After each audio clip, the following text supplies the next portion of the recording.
En primer lugar, comenzamos nuestro estudio del santuario en el campamento. Generalmente comenzamos el estudio en el atrio.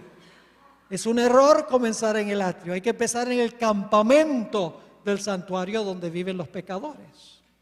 Luego, después del campamento, Jesús se mueve al atrio, donde está el altar del sacrificio. Luego se mueve al lugar santo del santuario. Luego se mueve al lugar santísimo para purificar el santuario. Y después que ha purificado el santuario, el Señor Jesucristo regresa, o el sacerdote regresaba a la entrada del tabernáculo, donde estaba en el atrio esperando el macho cabrío Azazel, para que el sumo sacerdote le pusiera las dos manos y confesara sobre la cabeza de Azazel todos los pecados de la nación de Israel que habían entrado al santuario durante el transcurso del año. Ahora, cada aspecto de la obra de Jesús en el santuario tiene una gran importancia. Y lo que quiero es que nosotros sigamos a Jesús a través del santuario en sus diferentes funciones. Comencemos en el campamento. La Biblia nos dice a nosotros que todos hemos pecado y estamos destituidos de la gloria de Dios. No hay justo ni aún uno, dice la Sagrada Escritura. Pero la ley de Dios exige absoluta perfección.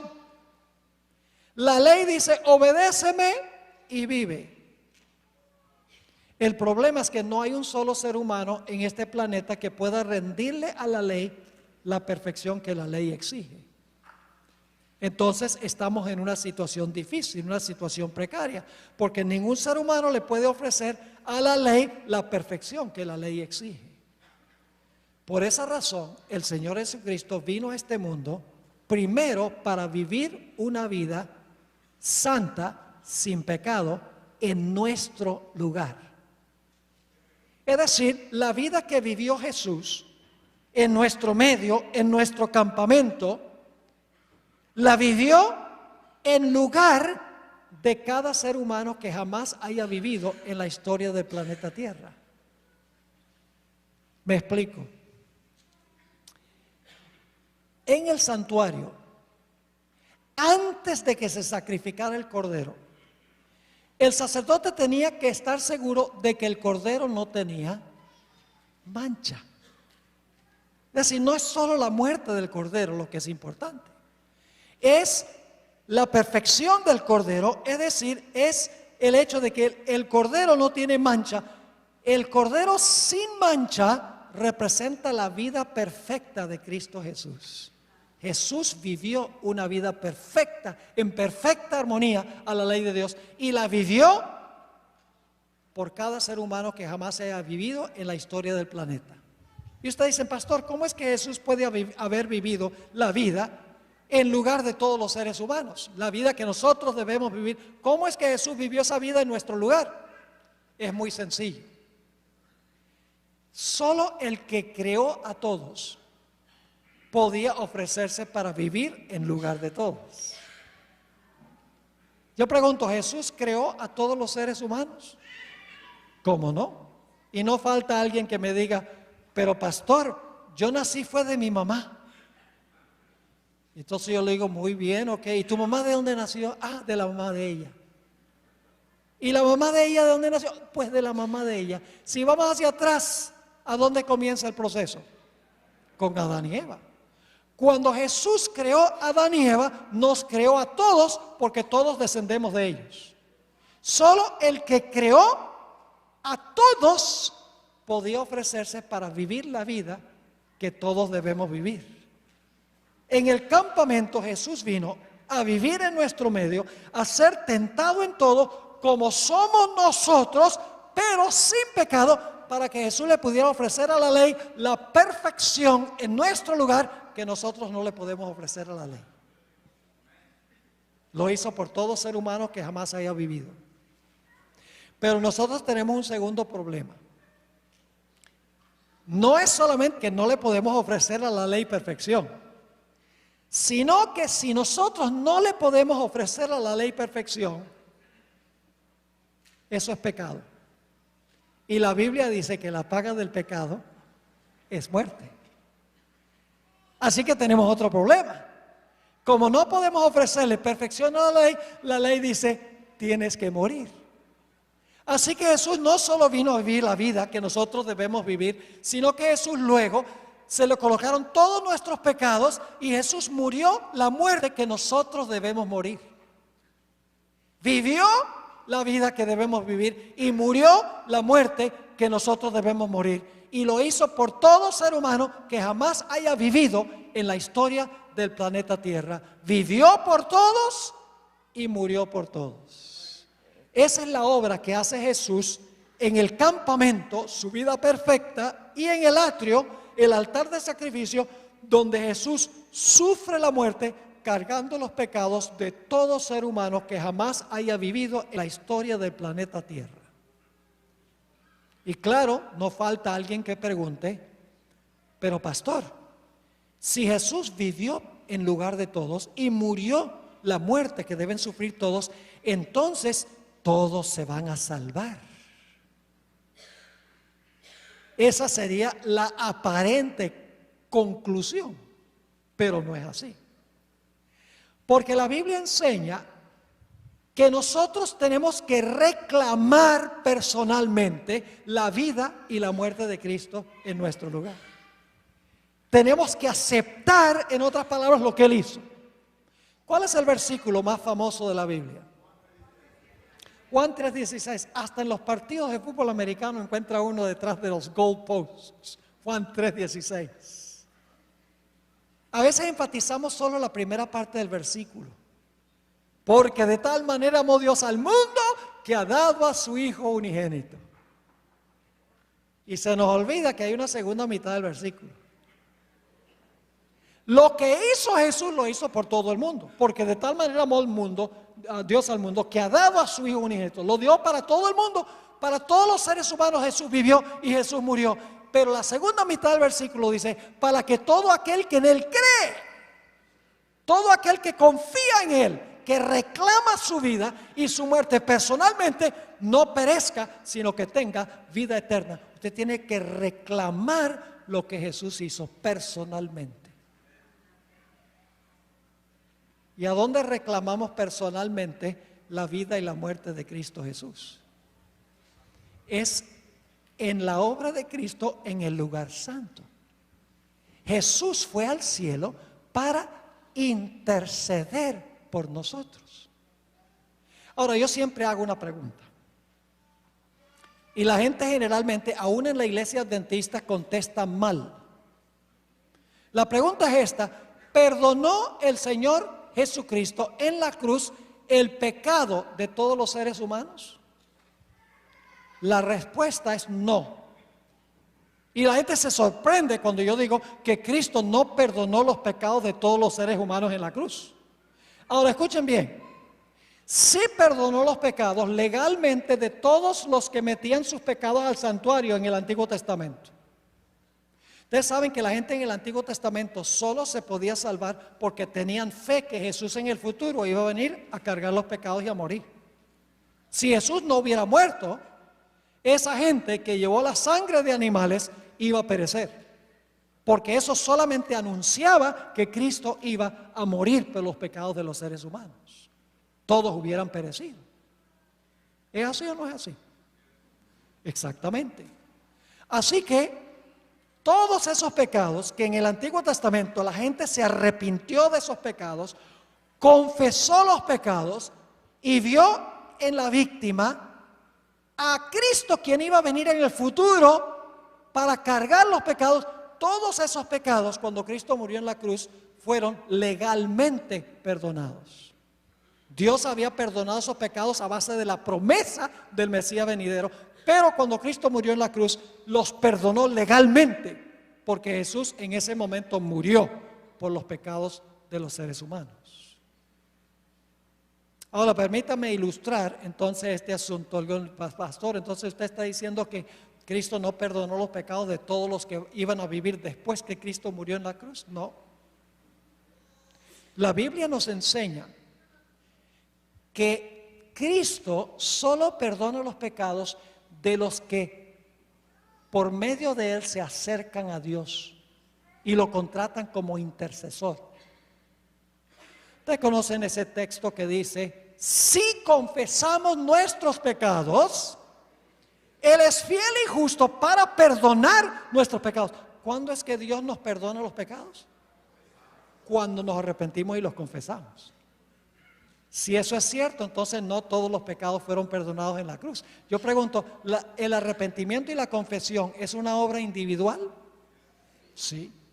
Lo que hizo Jesús en el campamento y en el atrio es universal para todos los seres humanos. Hizo provisión para la salvación. Pero nosotros tenemos que reclamar esa provisión, la vida de Jesús, su muerte, por fe. Y entonces Jesús toma su vida y su muerte y nos los coloca a nuestra cuenta. Y Dios nos mira como si nunca hubiéramos pecado. Les doy una ilustración. El Día de la Madre, los esposos le dan regalos a la esposa. Por lo menos eso espero, ¿no? Y el Día del Padre, las esposas a los esposos. Seamos justos aquí. Pero tomemos a las mujeres. Los esposos salen, compran un regalo que cuesta $100. Llevan el regalo donde la esposa. ¿Cuánto le cuesta el regalo a la esposa? ¿Cuánto le cuesta el regalo a la esposa? Nada. ¿Cuánto le costó a la esposa? $100. El esposo pagó, pero para la esposa es gratis. Eso es lo que hizo Jesús. Jesús pagó. Pero para nosotros es que es gratis. Pero ahora escuchen lo que voy a decir. Cuando alguien le da a usted un regalo, usted tiene la opción de aceptarlo o de rechazarlo. ¿Qué tal si la esposa dice: yo no quiero ese regalo? Dios quiera que no diga eso, ¿no? Pero dice: yo no quiero ese regalo. El pago fue en vano, porque no se benefició el recipiente del regalo o la recipiente del regalo. Cuando Jesús vivió su vida y murió en la cruz, Él compró el regalo. Pero cuando nosotros nos arrepentimos y confesamos nuestro pecado y confiamos en Cristo Jesús, en ese momento Jesús toma su vida y su muerte y nos lo pone a nuestra cuenta, y Dios nos mira en Jesús, nos mira como si nunca hubiéramos pecado. Porque ya no nos ve a nosotros, sino que nos ve a Jesús, porque somos aceptos, como dice el apóstol Pablo, en el amado. Por eso en el día del Pentecostés, el apóstol Pedro predicó este tremendo sermón en el capítulo 2. Dice: Jesús ascendió al cielo para ser el intercesor. Y predicó este sermón sobre la obra intercesora de Cristo. Y entonces, cuando termina su sermón, no hizo un llamado. Y vienen los hombres que están presentes y dice: ¿qué haremos a la luz de lo que tú predicaste? ¿Qué tenemos que hacer? Y el apóstol Pedro dice: arrepiéntense. ¿Y qué más dice? Arrepiéntanse y bautícese cada uno de vosotros. ¿Es individual, sí o no? Arrepentíos y bautícese cada uno de vosotros para perdón de los pecados. ¿Cuándo se recibe perdón? Cuando la persona se arrepiente y se bautiza. Así que dice: arrepiéntanse, bautícense para recibir perdón de los pecados. Y dice: recibiréis también el don del Espíritu Santo. Ahora, hermanos y hermanas, nosotros no hemos visto la profundidad del significado del bautismo en la Biblia. El bautismo, según Pedro, el arrepentimiento, la persona se bautiza y sus pecados son perdonados en ese momento. Claro, y ustedes dicen: bueno, y si uno peca después del bautismo, no tiene que volverse a bautizar, porque en el momento del bautismo está el nombre inscrito en el libro de la vida, en ese momento. Si usted vuelve a caer, entonces usted no tiene que volverse a bautizar, sencillamente clama a Jesús arrepentido, confesando el pecado, confiando en Él, y el Señor Jesucristo perdona el pecado. Pero el bautismo es el momento cuando empezamos nuestra relación con Jesús, cuando nuestro nombre es escrito en el libro de la vida. Y debo decirles algo: cuando nuestro nombre es escrito en el libro de la vida, no crean ustedes que lo que hace Dios es que cuando nosotros somos bautizados nos escribe el nombre en el libro de la vida, y entonces cuando pecamos lo borra, y luego entonces cuando nos arrepentimos ahí lo escribe otra vez, y cuando pecamos lo borra. No. Una vez que nuestro nombre está en el libro de la vida, queda en el libro de la vida hasta que nuestro nombre surja en el juicio, a donde Dios va a determinar si nuestro arrepentimiento y nuestra confesión fueron genuinos o no. Y allí se determinará si quedamos en el libro de la vida o si nuestro nombre será borrado del libro de la vida. El bautismo es crucial. Y ustedes dicen, ¿por qué razón? Yo creo que ustedes han visto un bautismo bíblico. Tienen un bautisterio aquí. El pastor está parado en el bautisterio, el candidato está enfrente del pastor, y el pastor dice: yo te bautizo en el nombre del Padre, del Hijo y del Espíritu Santo. Amén. ¿Qué es lo último que hace la persona antes que el pastor lo ponga debajo del agua? Deja de respirar. ¿Y qué hace mientras está bajo el agua? No respira. ¿Y qué es lo primero que hace cuando sale del agua? Respira de nuevo. ¿Sabe lo que ha pasado? Está repitiendo en miniatura la experiencia de Jesús. Porque Jesús en la cruz, cuando murió, expiró. Mientras estaba en el sepulcro no respiraba, y cuando resucitó respiró de nuevo. Es decir, cuando usted se bautiza, Dios lo está incorporando en la experiencia de Jesús. Dios lo ve a usted en Él, porque en miniatura usted también murió, fue sepultado y resucitó, y en ese momento es acepto en el amado. Dios ya no nos mira a nosotros, sino que mira a Jesús, nuestro sustituto. Qué gloriosa verdad. Así que la obra de Cristo en el campamento es la de un cordero sin mancha. En el atrio es el cordero que muere.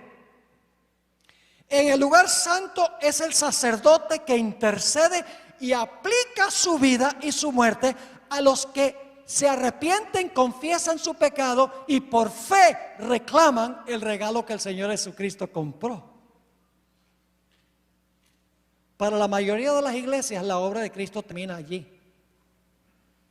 Para ellos, sí, Cristo vivió una vida perfecta, Cristo murió por los pecados, y de alguna manera nebulosa dicen: Jesús ahora está intercediendo por nosotros. Pero la obra de Jesús no termina en el lugar santo. Durante el transcurso del año, en el ceremonial judío, nos dice la Biblia que la gente traía una víctima, a veces era el sacerdote, colocaba su mano sobre la cabeza de la víctima, y el pecador confesaba su pecado sobre la cabeza de la víctima. De esa manera el pecado era transferido del pecador a la víctima. Ya el pecador podía irse a su casa saltando de alegría, porque el pecado suyo había sido colocado sobre el animal. Ya el pecado fue transferido del pecador a la víctima. Pero la ceremonial no terminaba allí. Luego la sangre de la víctima, según el libro de Hebreos, era llevada dentro del santuario y era rociada en el velo. De esa manera el pecado era transferido del pecador a la víctima al santuario.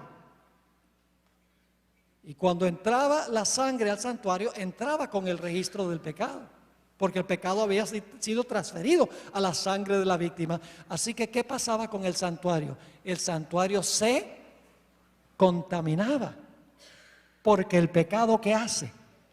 El pecado contamina. Así que ahora el santuario se contaminaba. El pecador quedaba limpio. El pecador quedaba perdonado. Ahora el pecado era transferido del pecador a la víctima y a través de la sangre de la víctima al santuario. Eso es lo que está haciendo Jesús en el santuario celestial desde su ascensión. Cuando la gente se arrepiente y confiesa su pecado, confía por fe en el Señor Jesucristo, el Señor Jesucristo se presenta ante el Padre y dice: Padre, tal y tal persona se ha arrepentido, ha confesado su pecado, reclama como su Salvador, acéptalo en mí. Y en ese momento Dios el Padre toma la vida y la muerte de Cristo y se los coloca a la cuenta del pecador, y Dios mira al pecador como si nunca hubiera pecado. Eso es lo que ha estado haciendo Jesús. Y algunos dicen: ay, los adventistas nunca pueden tener seguridad de salvación, porque los adventistas dicen que el pecado entra ahí al santuario y que está en el santuario. Mire, nuestra mayor seguridad de salvación es tener el pecado en el santuario cubierto por la sangre, porque si no está allá, está aquí. Así que asegúrense de meter el pecado al santuario por medio de la sangre. Desde que entre por la sangre de Cristo, no hay nada que temer. Lo que hay que temer es si nos quedamos con Él aquí, no lo metemos allá. Ahí sí tenemos un problema muy serio. Pero ahora viene una doctrina específica de la Iglesia Adventista del Séptimo Día. El santuario está contaminado. Y algunos dicen: pastor, ¿cómo puede usted decir que en el cielo hay algo contaminado? Si allá todo es santo, todo es perfecto. Y hacen esa pregunta y tratan de ponerlo a uno entre la espada y la pared. Pero no es tan complicado como se cree. Yo pregunto: ¿el Señor Jesucristo fue perfecto y santo? Sí. ¿Se le imputó el pecado a Jesús? ¿Algo santo tuvo el pecado por imputación? ¿Se le puso el pecado encima al que era perfectamente santo? Claro que sí. Pero el pecado no era de él, le fue imputado. Yo pregunto entonces: ¿en el cielo puede haber un lugar santísimo a donde se le imputa el pecado que no le pertenece al santuario? Claro que sí. El pecado que entra al santuario no le pertenece al santuario. Dios permite que el pecado entre al santuario, imputado al santuario, hasta el momento cuando pueda purificar el santuario. La otra forma de hablar de la purificación del santuario es el juicio. Y ustedes dicen: ¿para qué se va a hacer un juicio? Para examinar los casos de cada persona que dijo que reclamó a Jesús, se arrepintió, confesó y reclamó a Jesús. ¿Por qué se va a examinar la vida de cada uno si Dios ya sabe todas las cosas? Dios sabe todas las cosas, pero el universo no. Los seres celestiales y los otros seres humanos no conocen las intenciones y los motivos del corazón. Yo pregunto: ¿hay veces que uno hace una obra que le sale mal, que lo hizo con buena intención? Sí. Yo he tenido, por ejemplo, muy buena intención en hacer un arroz para ayudar a mi esposa y se me quema todo. ¿Cómo me apunta Dios esa obra a mí? Dios dice: te apunto eso como una obra mala porque se te quemó el arroz. No, Dios me pone eso como una obra buena, porque Dios no solo mira la obra, sino el motivo que produjo la obra. ¿Me están entendiendo? Y yo pregunto: ¿hay algunas obras que parecen ser buenas que son con mala intención? Ustedes saben que sí. Dios sabe cuáles son los motivos del corazón, pero el universo no lo sabe. Y el propósito del juicio es informar a todo el universo para que cuando Dios condene y Dios salve, todos estarán de acuerdo que Dios obró correctamente en cada caso. No habrá cabos sin atar. Ahora yo pregunto: ¿todos los creyentes son verdaderos creyentes? No. ¿En la iglesia hay trigo y cizaña? ¿Sí o no? Sí. ¿La red del evangelio reúne peces buenos y peces malos? ¿En la iglesia hay vírgenes sabias y vírgenes fatuas? ¿En el salón matrimonial hay los que tienen el manto y los que no lo tienen?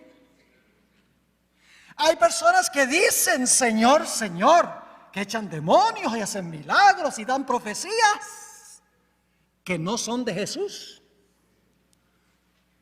Hay personas en la iglesia que son lobos vestidos de ovejas. Lo dice la Biblia. Aún hay ministros que se disfrazan como ministros de justicia. Hay personas que tienen apariencia de piedad, pero en realidad no tienen piedad. Sí, Señor. El propósito del juicio es que Dios va a separar los que son creyentes genuinos de los que son creyentes falsos. Ahora yo les pregunto, ¿puede Dios revocar el perdón? Una vez que ha perdonado, ¿puede revocar el perdón? Sí, Señor. ¿Y usted qué base bíblica hay para eso? Jesús una vez contó una historia. La historia de los dos deudores. Había un deudor que debía 10,000 talentos. Era una suma que no se podía pagar. Era demasiado grande la suma. No hubiera podido pagar el asunto en 1,000,000 de años.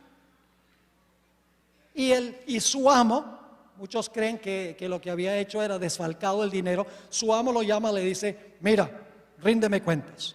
Y se examinaron los registros y se descubrió que este individuo le había desfalcado todo ese dinero a su amo.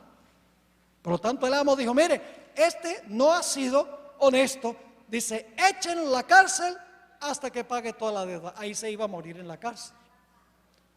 Pero este individuo se arrodilló ante el amo y le dijo: por favor, dame tiempo, que yo con tiempo te lo pago. Y le dice el amo: ¿qué me vas a estar pagando si te vas a morir en la cárcel? No hay forma de pagar 10,000 talentos. Y clamó. Y finalmente el amo le dice: mira, voy a hacer algo mejor. Porque clamaste a mí, la deuda queda perdonada. Te puede decir: wow, si así nomás, gratis, ¿sí? Porque te arrodillaste y clamaste por misericordia, tu pecado ha sido perdonado. Puedes irte. Wow, sale saltando de alegría y se encuentra un individuo que le debe 100 denarios. Era una suma considerable, el equivalente de 100 días de trabajo, porque el denario era el jornal del día. Así que pero podría haber pagado en cuotas, ¿sí o no? Era una deuda pagable.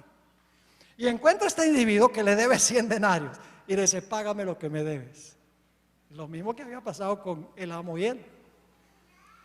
Y le dice a este individuo: oye, espérate que yo voy a trabajar y yo te voy a pagar con tiempo. Y dice: ¿qué tiempo? Págame ahora. Ay, perdón. No, nada de tiempo. Está clamándole que le dé tiempo. Y dice la Biblia que este lo echó en la cárcel hasta que pagara lo que debía. Pues los siervos del amo, que representan a los ángeles, vieron lo que pasó, porque ellos son los que registran. Los ángeles registran nuestras obras y nuestras intenciones, nuestros secretos. Ellos los registran en los libros. Los siervos vienen a donde el rey, al amo, y le dice: ¿sabe lo que hizo ese individuo que tú le perdonaste esa deuda que no podía pagar? Por allá salió y se encontró un individuo que le debía 100 miserables denarios. Lo agarró por el cuello, porque la Biblia dice que lo agarró por el cuello y empezó a sacudirlo diciéndole: págame lo que me debes. Y lo mandó a echar a la cárcel. El amo dice: ¿qué? A ese que le perdoné una deuda que no podía pagar y no es capaz de perdonar una miserable deuda a los demás. Tráiganlo para acá. Y lo trae. Le dice: ¿qué es esto que yo oigo? Que yo te perdoné una deuda que tú no podías pagar porque clamaste a mí. ¿No debes tú también perdonar una deuda menor a una persona que clama por perdón a ti? Y dice la Biblia que le revocó el perdón y lo echó a la cárcel hasta que pagara toda su deuda. ¿Se puede revocar el perdón? Sí. Este hombre lo que tenía era lágrimas de cocodrilo. Estaba triste por las consecuencias que le iba a aportar su deshonestidad, pero no estaba triste por haber desfalcado el dinero. Es decir, estaba triste de las consecuencias de su pecado y no del pecado mismo. Cuando yo era niño, a veces peleaba con mis 3 hermanas. Bueno, eran 3 contra 1. Y claro, como eran mujeres, mi papá siempre decía, no pelees con tus hermanas. Y cuando se ponía difícil la cosa, mi papá me mostraba la correa. Decía, te voy a dar una pela.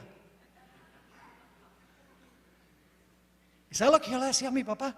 Decía, ay no papá, perdón, perdón, perdón. ¿Ustedes creen que yo estaba triste por pelear con mis hermanas? Ni se lo crean.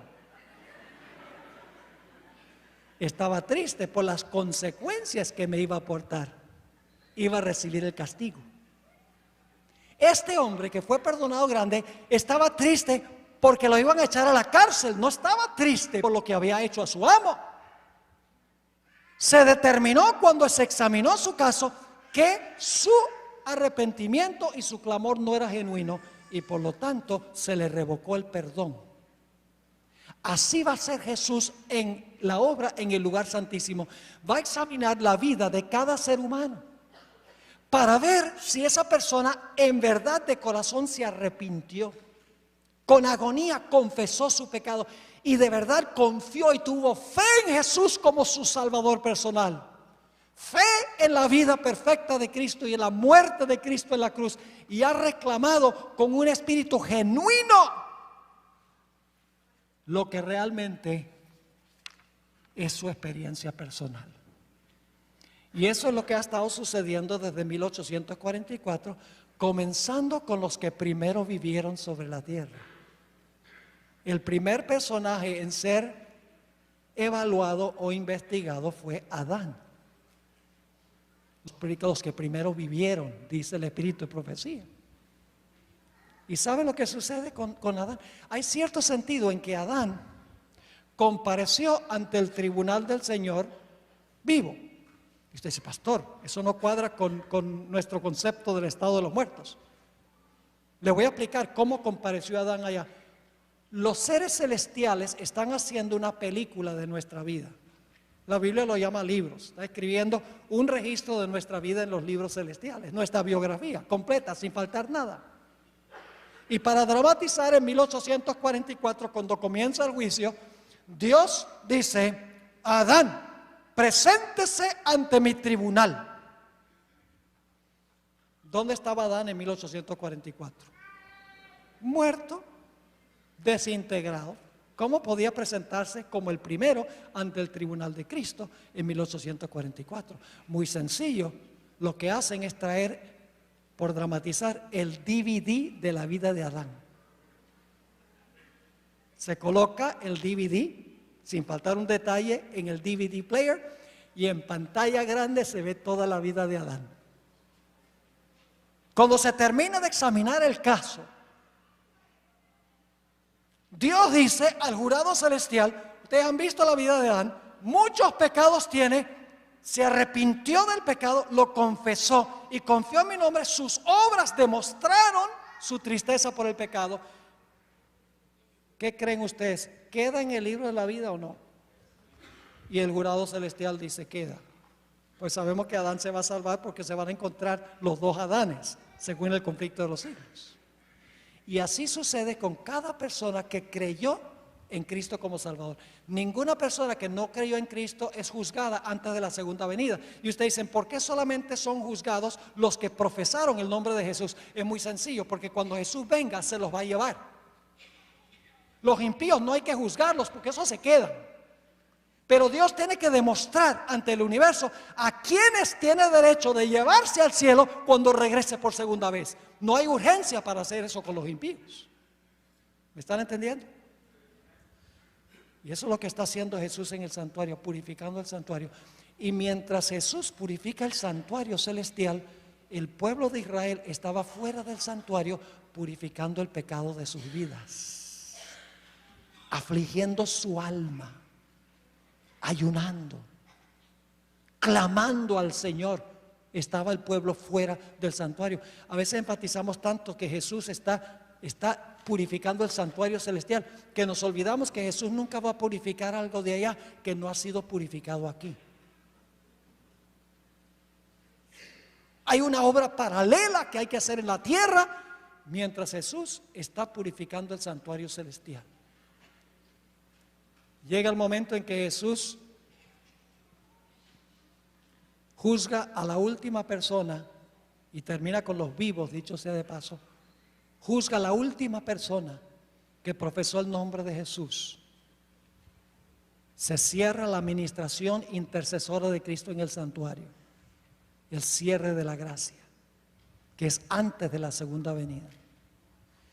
Y el Señor Jesucristo ahora toma todos los pecados que han sido perdonados, esos pecados de los cuales los pecadores se han arrepentido, los han confesado, han confiado en Jesús. Ahora saca todos esos pecados y los pone sobre la cabeza del macho cabrío Azazel, que representa ¿a quién?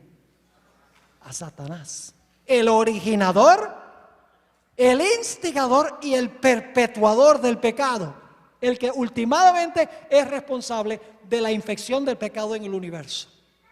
Todos los pecados, dicho sea de paso, el macho cabrío no perdona los pecados de nadie, porque los pecados fueron perdonados por la sangre cuando los pecados entraron al santuario. La sangre de Cristo la que perdona los pecados. Pero el que sufre la consecuencia final por esos pecados es el originador y el instigador del pecado. Los pecados son colocados sobre la cabeza, estos pecados que han sido purificados del santuario, no de los impíos, porque ellos van a morir por sus propios pecados. Pero los que han entrado al santuario por la sangre de Cristo, ahora esos pecados son colocados sobre el macho cabrío Azazel. ¿Y saben lo que sucedía con el macho cabrío en el sistema de sacrificios de Israel? Dos cosas. Era enviado al desierto donde no había habitantes. ¿A dónde se cumple eso en el libro de Apocalipsis? En Apocalipsis 20, a donde Satanás es atado en un planeta desordenado y vacío, un desierto donde no hay habitantes porque todos los habitantes han muerto. Ese es el concepto que tiene la Iglesia Adventista del Juicio. Y ¿saben algo? El concepto adventista del juicio, las iglesias no adventistas no pueden entenderlo porque tienen un concepto errado del estado de los muertos. Cuando usted tiene un concepto errado del estado de los muertos, la doctrina de un juicio que comienza en cierto momento donde Dios va a examinar los casos de los que creyeron en Él, de los que profesaron creer en Él. Si usted tiene mal el estado de los muertos, el juicio es ridículo. Y les explico por qué. Yo pregunto, la mayoría de las iglesias cristianas dicen que cuando una persona se muere, si fue buena, ¿para dónde va? Al cielo. ¿Y si fue mala? Al infierno. ¿Y si fue medio mala? Al purgatorio. ¿Y si no había alcanzado la edad de la razón? Al limbo. Es de teología católica, no protestante. Ahora escuchen bien, si una persona se va al cielo o al infierno cuando se muere, ¿para qué un juicio? ¿Cuándo es el juicio según las iglesias evangélicas? Cuando la persona muere. Se determina si va al cielo o no. Porque tienen el concepto errado del estado de los muertos, tienen un concepto errado del juicio. Para ellos el juicio es cuando la persona muere ya sin examinar su caso ni nada. Dios sencillamente pronuncia, este se salvó y este se perdió. ¿Y saben lo que es interesante? Yo he ido a muchos funerales cristianos y no he encontrado el primer cristiano que el predicador haya mandado para el infierno.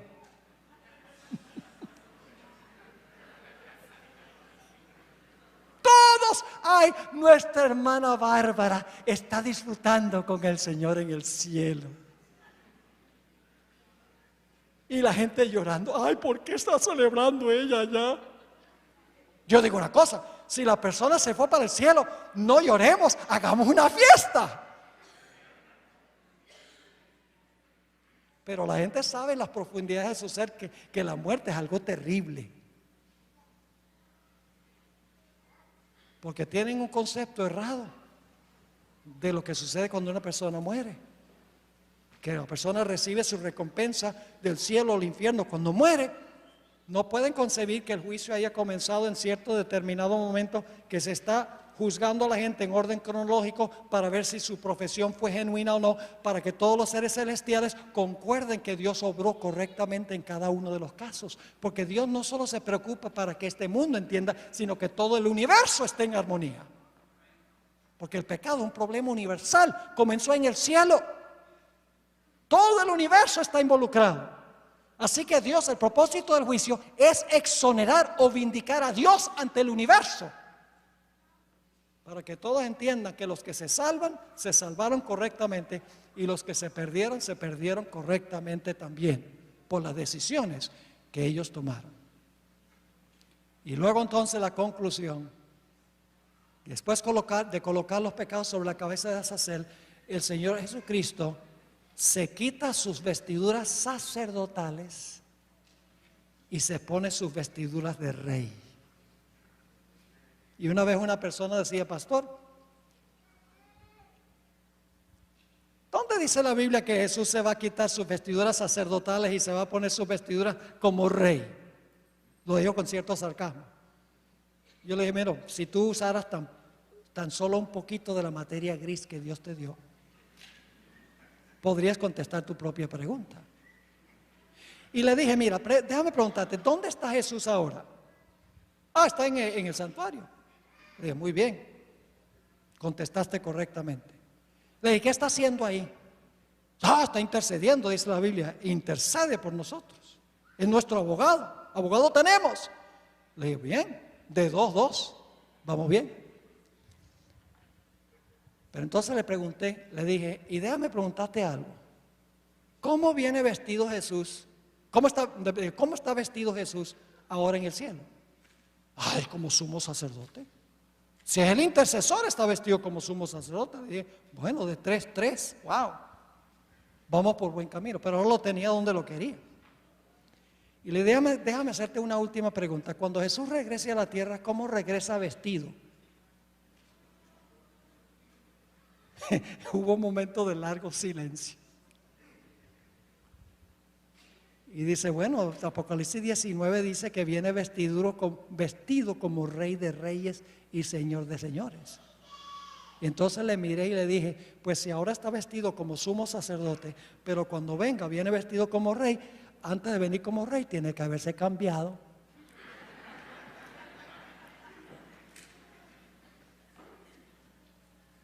Toda la teología adventista está en la Biblia. No tenemos que depender del Espíritu de Profecía. El Espíritu de Profecía es una bendición. Yo quiero decirles que yo le doy gracias a Dios por este don que ha dado la iglesia adventista. La hermana White no es otra Biblia. La hermana White es una expositora de la Biblia.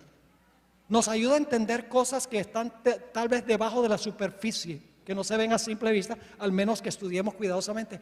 Es en realidad una comentarista de la Biblia, la sierva del Señor.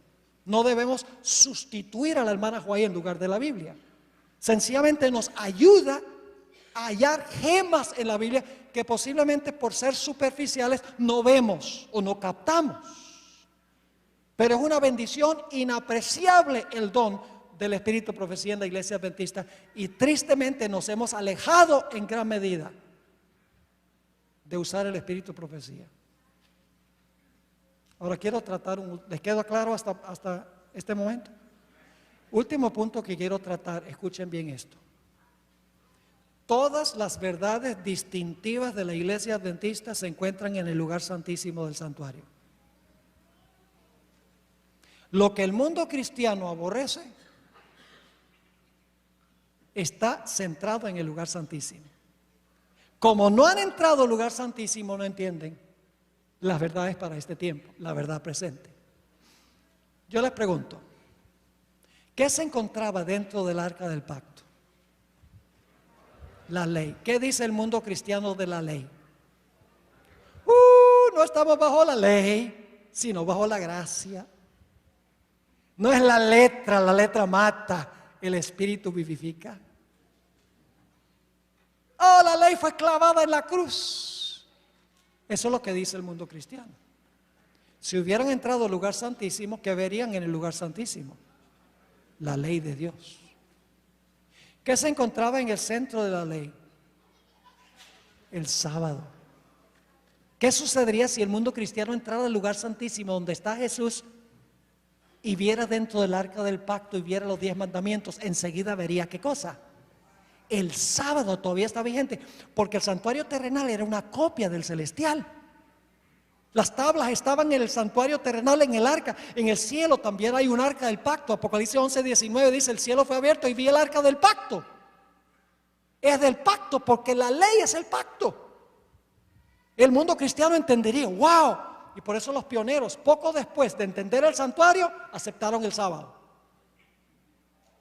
Porque cuando entraron al lugar santísimo, dicen: oh, la ley no fue clavada a la cruz. Oh, el sábado está en la ley de Dios. ¿Qué dice el mundo cristiano en cuanto al sábado? El sábado era para los judíos. El sábado es el viejo pacto. Nosotros los cristianos no tenemos que guardar el sábado, el domingo, en honor a la resurrección de Jesús, porque no han entrado al lugar santísimo, no ven que el sábado todavía está vigente. La reforma pro salud está en el lugar santísimo. ¿Recuerdan ustedes el pote de maná? El pote de maná enseña 2 lecciones. ¿Sabe que el sábado es subrayado 2 veces en el lugar santísimo? Porque no solamente se encuentra en el 4º mandamiento de la ley, sino que también se encuentra enseñado en el pote de maná. Enseña que el sábado es una prueba. Dios dice: voy a probar a Israel para ver si va a obedecer mi ley o no. Y la prueba es el sábado. Yo pregunto, ¿el sábado al final de la historia va a ser una prueba? Oiga, solo se entiende eso cuando se entra al lugar santísimo. Pero Dios quiso enseñar otra lección con el maná. Y es que quiso enseñar una dieta saludable, una dieta vegana o vegetariana.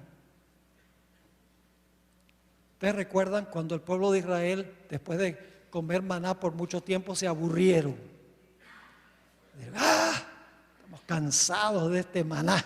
Y era un alimento muy versátil, tenía diferentes sabores dependiendo de la forma como lo preparaban. A veces sabía a aceite, a veces sabía a miel, es decir, era muy versátil, era muy sabroso. Dios no da nada que no sea sabroso. Era delicioso el maná. Pero ¿qué dijo el pueblo de Israel? No la dieta que Dios nos dio. Nos acordamos de cómo comíamos cuando estábamos en Egipto. La comida rica, las ollas de carne que teníamos cuando estábamos en Egipto. Esta comida que Dios dio es tan aburrida. Esa comida sí sabía a bueno. Por el maná en el arca del pacto, según el libro de Hebreos, Dios quiso enseñar la reforma pro salud. También quiso enseñar que nuestra única esperanza de vida se encuentra en Cristo Jesús, en la resurrección de los muertos. En el arca había una vara, la vara de Aarón, una vara muerta que representaba a Cristo Jesús. Pero esa vara, por un milagro de Dios, retoñó y vivió. Jesús dijo: porque yo vivo, vosotros también viviréis. Aunque nosotros muramos, por un milagro de Dios, vamos a resucitar a una vida completamente nueva. En el lugar santísimo se encuentran todas las verdades especiales de la iglesia adventista. El mundo cristiano no las ve, porque el mundo cristiano está en el atrio y en el lugar santo. Y por lo tanto no ven la verdad presente para este tiempo. ¿Saben cómo podemos determinar qué es verdad presente? Es muy sencillo. Yo pregunto, ¿la vida perfecta de Jesús en el campamento es verdad presente? No, es verdad, pero no verdad presente, porque eso ya lo hizo hace 2000 años. Yo pregunto, ¿la muerte de Cristo en la cruz es verdad presente? No, es verdad, pero no verdad presente, porque eso lo hizo hace 2000 años. ¿La intercesión de Cristo en el lugar santo es verdad presente?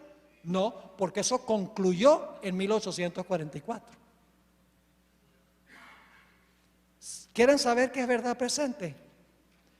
averigüen dónde está Jesús y qué está haciendo, eso es verdad presente. ¿Dónde está Jesús hoy? En el lugar santo. Todavía intercede, no crean mal. No crean que cuando terminó la hora del lugar santo ya no intercede. No, Jesús agrega una función, que es la del juicio, pero todavía intercede por la gente que se arrepiente, confiesa y confía en Cristo Jesús, pero lo hace en el lugar santísimo. ¿Qué deberíamos nosotros estar predicando hoy? ¿Solamente que Jesús vivió una vida perfecta? No. ¿Que murió por el pecado? No. ¿Que intercede por el pecador? No. Debemos predicar que estamos ahora en la hora del juicio. La hora del juicio ha llegado. Hay que predicar lo que Jesús está haciendo con todas las verdades que se encuentran encerradas en el lugar santísimo del santuario celestial. Ahora, no me entiendan mal. Cada paso es esencial para el siguiente.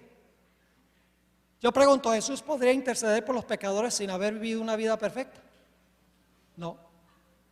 ¿Jesús puede haber desempeñado una obra en el lugar santo sin haber muerto por el pecado? ¿Jesús puede purificar el santuario sin que nosotros hayamos metido los pecados al santuario por la intercesión de Cristo? No. Todos estos pasos son cruciales y vitales para cada paso subsiguiente, pero la verdad especial para este tiempo es tomar en cuenta todos los pasos adicionales, pero especialmente predicar lo que está haciendo Jesús hoy a la luz de lo que ha hecho. Eso es verdad presente, el mensaje del lugar santísimo. Y termino con esto, mis hermanos y hermanas.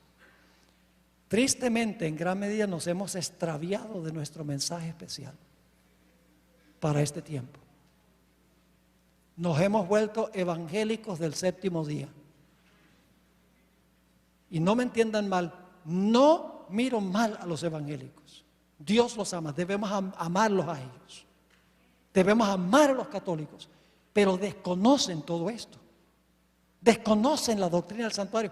Es nuestro papel mostrarles estas cosas para que puedan tener una experiencia plena, completa, profunda con Jesús, en el sentido más grande de la palabra. Nuestro mensaje, hermanos y hermanas, es proclamar la verdad presente para este tiempo. La hermana White una vez tuvo una visión, se encuentra registrada en Primeros Escritos. Lamentablemente en Primeros Escritos no está toda la visión, porque después que ella vio la visión, la publicó un periódico, y cuando ella vio que el periódico había publicado la visión, ella le escribió al editor, a Horace Nichols, y le dijo: mire, si yo hubiera sabido que usted iba a publicar esa visión, yo hubiera añadido algunos detalles que no incluí en la primera versión.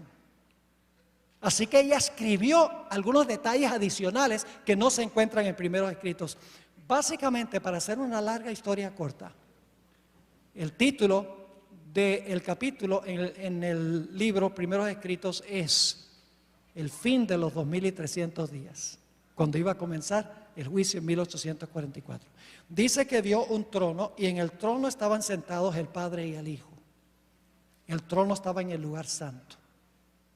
Dice luego que el Padre, y dice también que estaban adorando delante del trono una gran muchedumbre de personas. Luego dice que vio que el Padre se levantó y en un carruaje de fuego entró al lugar santísimo. Ella está comentando sobre Daniel 7. Esto no es una creación de ella. Está comentando sobre Daniel el capítulo 7, donde se mueve el anciano de días, luego se mueve Jesús. El Padre se movió y se sentó en el lugar santísimo. Luego regresó al carruaje de fuego y Jesús caminó cierto trayecto, y algunos pocos que estaban arrodillados, que tenían sus ojos fijos en el movimiento de Jesús, dice que se levantaron y caminaron con él cierto trayecto. Y entonces Jesús les dijo: miren, esperen aquí, que voy al cielo para recibir el reino. Velen, sean fieles, y yo regresaré para llevarlos al reino. Y dice que luego Jesús entró al carruaje de fuego y entró allá a la presencia del anciano de días que había entrado antes de él. Luego la hermana White describe cómo ella volteó y observó el trono que el Padre y el Hijo habían dejado. Y vio que todavía la mayoría del mundo estaba arrodillado, y son cristianos porque están delante del trono, están adorando. Y vio allí toda la gente adorando, y dice ella que Satanás tomó el lugar que había sido dejado vacante. Ahora, esto no está pasando en el cielo, es lenguaje simbólico que quiere enseñar una verdad espiritual. Y dice que la gente que estaba arrodillada delante del trono, no sabiendo que Jesús se había movido, porque no habían mantenido sus ojos fijos en los movimientos de Jesús, oraban y decían: Padre, danos tu espíritu. Y dice la sierva del Señor que Satanás respiraba sobre ellos una influencia impía, que ellos creían que era el poder de Dios, y entre ellos había señales y milagros mentirosos. Eso es lo que pasó con el mundo cristiano a partir de 1844, los que no entraron con Jesús. Pero lo más aterrador de esta visión es lo que ella añadió, que no está en el libro Primeros Escritos. Ella dice que luego vio que muchos de los que habían entrado al lugar santísimo con Jesús por fe, luego dieron media vuelta y regresaron al lugar santo y se arrodillaron y oraban: Padre, danos tu espíritu. Y creyendo que estaban hablándole a Dios, Satanás respiró sobre ellos también su influencia impía. Mis hermanos y hermanas, no cabe duda que aquellas personas que entraron al lugar santísimo eran adventistas del séptimo día.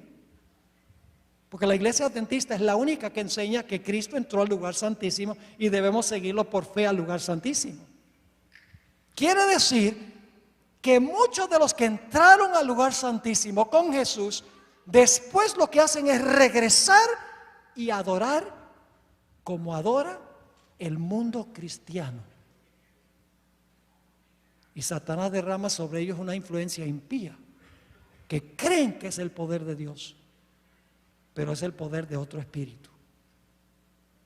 Mis hermanos y hermanas, nuestro mensaje es el mensaje del lugar santísimo.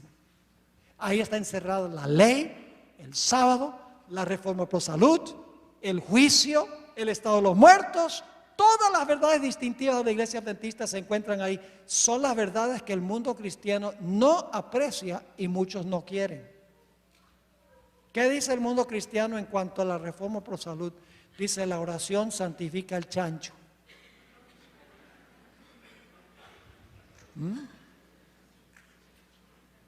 Haga la oración y la oración santifica lo que Dios no santificó.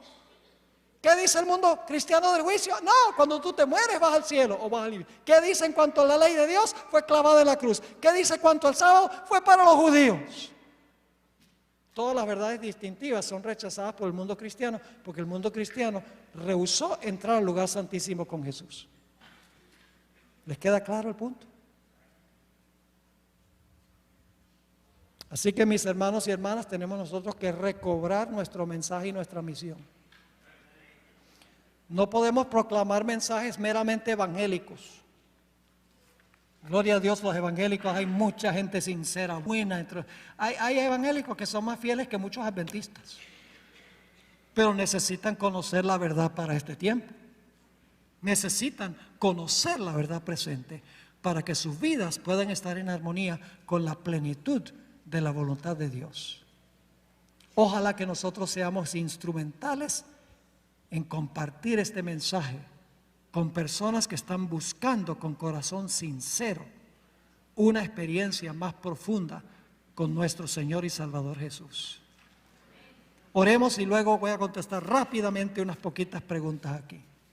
Padre Celestial, te damos gracias por el mensaje que tú has encomendado a la iglesia adventista. Esta iglesia no es mejor que todas las demás iglesias, pero tiene un mensaje más profundo que el mensaje que tienen otras iglesias. La verdad presente. Te ruego, Señor, que tú nos inspires para que nosotros estudiemos estas cosas y las compartamos con el mundo que perece, el mundo que está confundido con la confusión de Babilonia.